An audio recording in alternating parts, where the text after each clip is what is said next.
Okay, then we are back. So we were talking about the Walker cell, right? So we said we had always done things as a zonal mean meridional section, looked at the Hadley cell, we talked about convergence into the rising air, but we hadn't mentioned that convergence could also occur from the zonal direction, which indeed it does. Why not, right? So Walker cell is this zonal convergence hitting the ceiling and zonal subsidence, right? Just like the subtropical highs, you have highs on the in the deep tropics where subsidence happens, right? So look at this nice figure then. It's showing North America, South America, and the coast where we have been talking about the California current in the north and the Peru current in the south. And the coastal winds here are shown prominently. Stare at this figure as long as you have to make sure you understand. So what is being shown? Australia on this side, we mentioned the northeast and southeast trade winds converging into the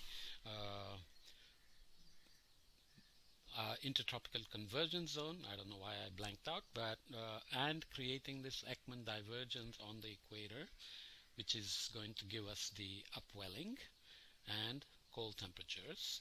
And the south equatorial and north equatorial currents are still pushing water westward.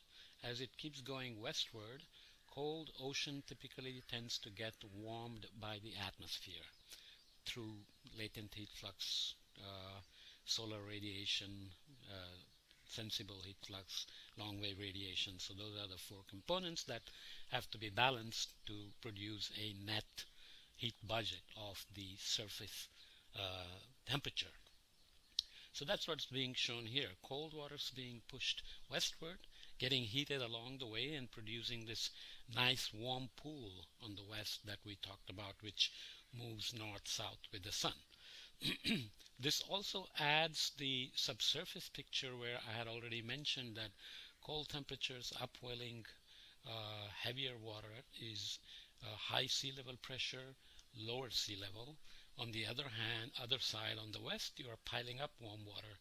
High sea level, we said it's half a meter from east to west, but you can see below the surface, the thermocline is deeper in the west and it's shallower in the east. So we have a nice warm water near the surface that's piled up in the west and also has a meridional scale. So it's not just sitting on the equator, but it has a volume that's stretching north-south, and this entire volume moves back and forth as we saw in the sea surface temperatures.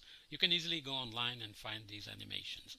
So these are called the normal conditions where you have warm temperatures in the west, again heating the air taking up the moisture, evaporation happening because of the warm temperatures, and the air rising being replaced by, now let's focus on the zonal convergence from the west or Indian Ocean region and from the east from the East Pacific. Remember, cold temperatures, high pressure, warm temperatures, low pressure, pressure gradient, driving winds, low Coriolis in the equator, so strong zonal winds. Okay, so those rising air parcels are expanding, condensing, producing rain, 5 meters of rain in this region per year. Just rain. Evaporation has to be accounted for as well. Hitting the tropopause, the ceiling, and diverging east and west. So we'll focus on the eastern part of it, the Walker cell. So the air at the tropopause is moving east and sinking over the East Pacific.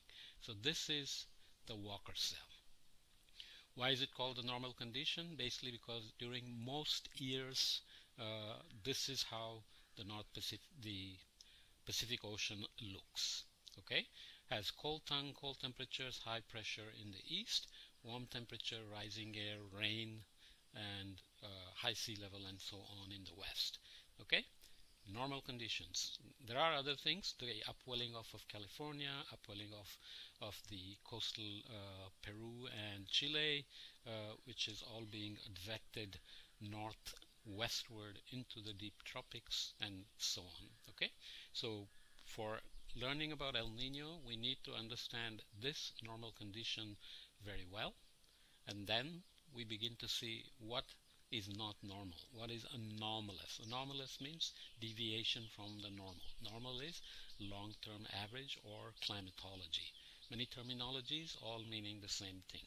So I will leave this Walker-Cell explanation with the figure in this podcast and move into the explanation of anomalous El Nino conditions in the next podcast. So it is one of the more important concepts, so you should again try to make sure that you understand it correctly, because El Nino, as you may already know, affects weather around the world, including the Indian monsoon. It affects ocean currents, ocean temperatures, fisheries, diseases, mosquito populations, corals, and so on. So we must learn it properly.